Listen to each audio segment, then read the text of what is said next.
Hello students, today we will take a new chapter of civics, chapter number 2, Constitutional Design.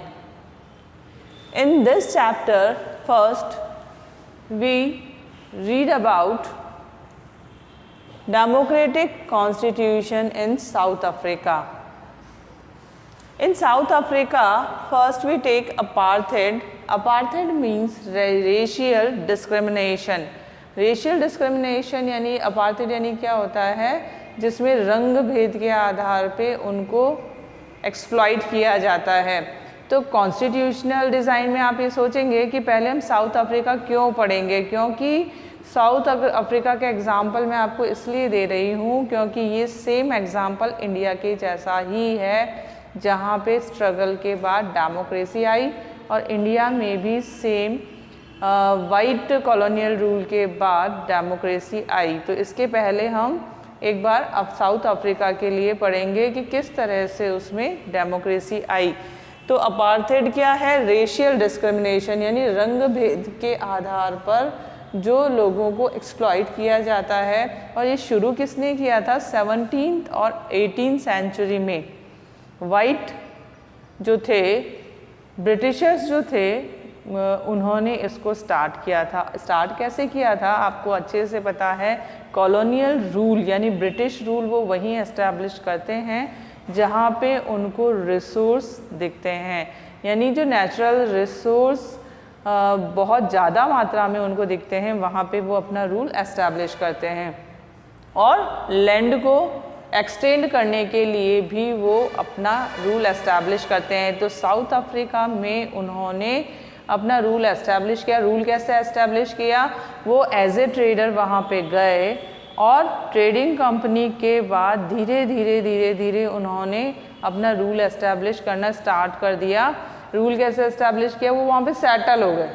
Settle होने के बाद उन्होंने अपना area ही differ कर लिया, यानी कि अफ्रीका में 60% और 40% का डिवीज़न करके जो फर्टाइल एरिया था वो अपने साइड ले लिया और जो 40% था वो अफ्रीकन्स को दे दिया। अब उसमें आपको क्या देखना है? The white impose this when they settled in south Africa. Native कौन है? जो वहाँ के रहने वाले, जो अफ्रीका के ही लोग हैं। नेटिव्स जो हैं उनको क्या कर दिया? जो टोटल पॉपुलेशन का 3/4 थे। वाइट तो उनमें से अलग थे, बाद में आके सेटल हुए थे, लेकिन पहले से ही जो अफ्रीका के लोग रह रहे थे उनको उन्होंने क्या दिया था? उनको उन्होंने ब्लैक नाम दे दिया था, यानी कि अब देश उन्हीं का था, कंट्री उन्हीं की थी, रहने वाले लोग वही थे, लेकिन उन्होंने अपनी पावर एस्टैब्लिश किया कर दी और वहाँ के नेटिव्स को उन्होंने ब्लैक नाम से, निग्रोस के नाम से बुलाना स्टार्ट कर दिया।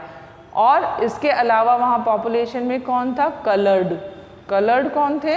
वो माइग्रेटेड इंडियंस जो पहले कभी यहाँ से लेबर वर्क के लिए ले जाए गए थे अफ्रीका में, वो कलर्ड वहाँ पे सेटल हो गए थे। तो वो कौन है? कलर्ड, और जो नेटिव्स हैं वो ब्लैक। अब इन दोनों को आप ध्यान से सुनिएगा, इन दोनों को मतलब नेटिव्स को और कलर्ड को, दोनों को ही किसी भी तरह के राइट्स नहीं थे। जैसे आपने हिस्ट्री में रिवॉल्यूशन चैप्टर्स पढ़े थे, 3 चैप्टर, उसमें आपने डेमोक्रेसी कैसे आई फ्रांस में, रशिया का स्ट्रगल और जर्मनी में डिक्टेटरशिप आपने पढ़ी थी। तो ये सेम कंडीशन यहाँ थी कि यहाँ पे लोगों को वाइट जो थे, ब्रिटिशर्स थे, उन्होंने किसी भी तरह का वोटिंग राइट नहीं दे रखा था, न ब्लैक को और न ही कलर्ड को। जबकि आपको ये ध्यान रखना है कि जो टोटल पॉपुलेशन का 3/4 पार्ट यानी ज़्यादा हिस्सा उनका था, लेकिन उनको वोटिंग राइट्स नहीं थे। इसके अलावा जो उनके स्कूल्स थे वो भी सेपरेट थे, सेपरेट स्कूल्स में ही वो एजुकेशन लिया करते थे। इसके अलावा जो होटल्स थे, एंटरटेनमेंट जोन्स थे, पार्क्स थे, थिएटर्स थे और बीचेस थे, मतलब वहाँ वो वाली सारी जगह है जहाँ पे वाइट्स जाया करते थे, वहाँ पे कलर्ड और ब्लैक को अलाउड ही नहीं था, उनको आने ही नहीं दिया जाता था। उनके लिए वो एरियाज़ क्या होते थे? Restricted areas. उनको उसमें एंट्री नहीं थी। तो ये इस सिस्टम के चलते ही वहाँ पे क्या हो रहा था, बहुत ही ज़्यादा कह सकते हैं कि उनमें विद्रोह की भावना, एग्रेशन डेवलप हो रहा था। क्यों? क्योंकि कंट्री उनकी थी और जो वाइट्स आए थे वो उनको बहुत ही ज़्यादा एक्सप्लॉइट कर रहे थे। तो अब हम इसमें पढ़ेंगे कि जो ब्लैक्स थे उसमें से किसने इसके लिए शुरुआत की। वो थे नेल्सन मंडेला।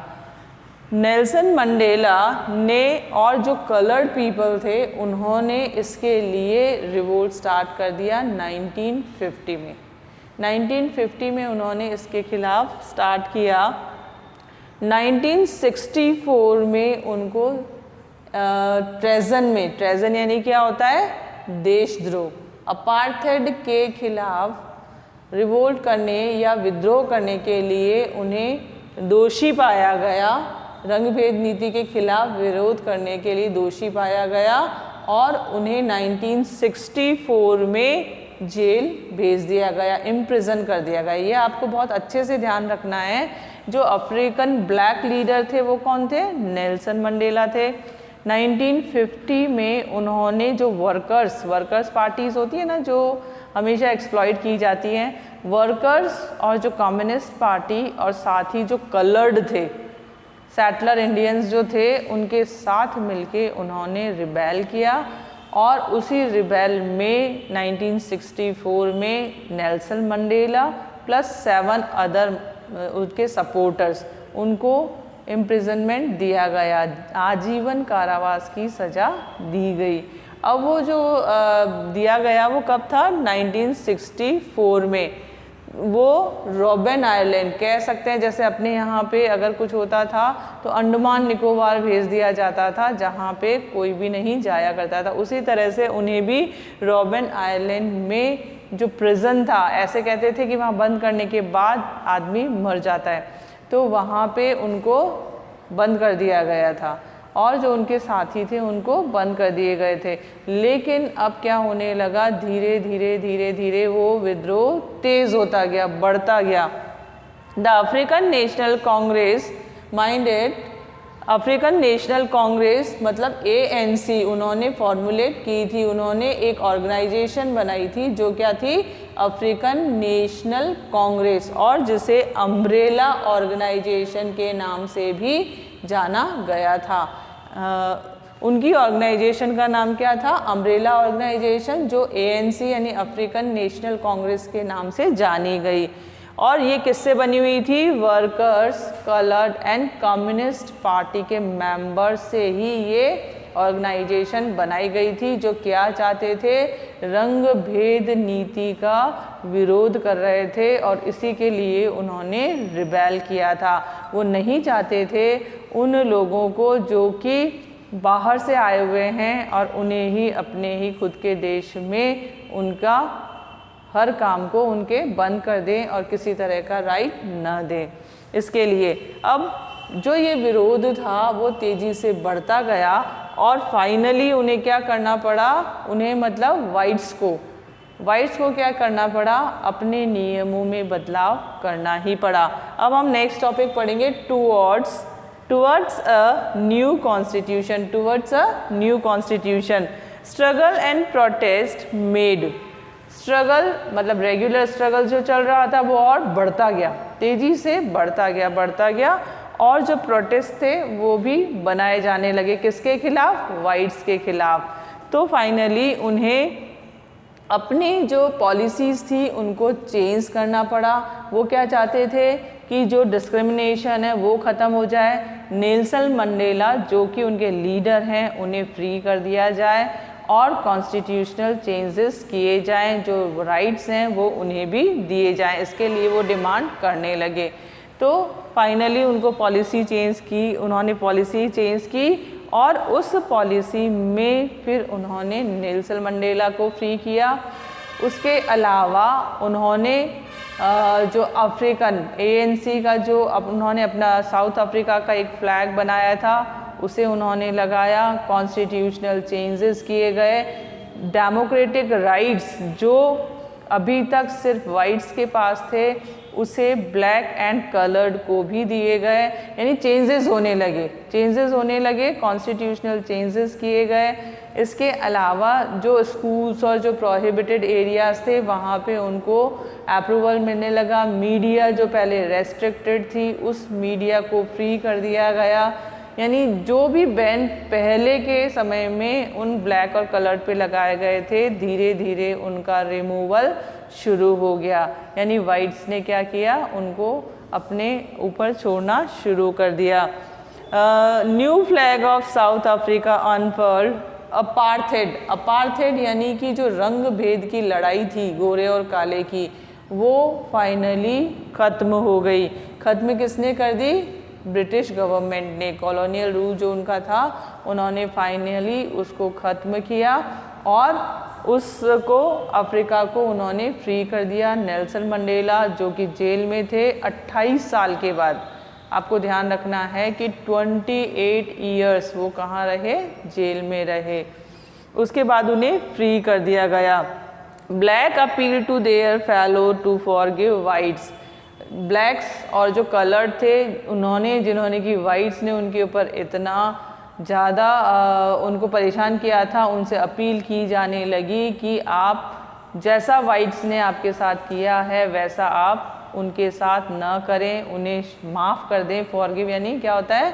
क्षमा करना, कि आप उन्हें माफ़ कर दें। और नेल्सन मंडेला जो कि ग्रेट लीडर थे, उन्होंने जब कॉन्स्टिट्यूशन फ्रेम किया, न्यू कॉन्स्टिट्यूशन जब बनाया गया तो उन्होंने क्या किया? मिक्स्ड यानी कि वाइट, कलर्ड, ब्लैक सबकी मिली जुली सरकार बनाने का निर्णय लिया। उन्होंने क्या बोला? हम ऐसा नहीं करना चाहते जैसा कि ब्रिटिशर्स ने हमारे साथ किया। हम किसके ऊपर आगे बढ़ना चाहते हैं? हम बिना किसी रंग भेद की नीति के साथ आगे बढ़ना चाहते हैं। हम दुनिया को दिखाना चाहते हैं कि हम उनके जैसे नहीं हैं। और जब कॉन्स्टिट्यूशन बना तो उसके जो पॉलिसीज़ फ्रेम हुई तब भी मिक्स गवर्नमेंट, मतलब मिक्स जो मिनिस्टर्स थे जो ब्लैक, वाइट और कलर थे वो बैठे। और गवर्नमेंट बनने के बाद जब मिनिस्टर्स बनाए गए तो उनमें उन्हें भी पूरी जगह दी गई, यानी उन्हें भी पूरा अवसर दिया गया। Both black and white work together. South Africa become a model of democracy.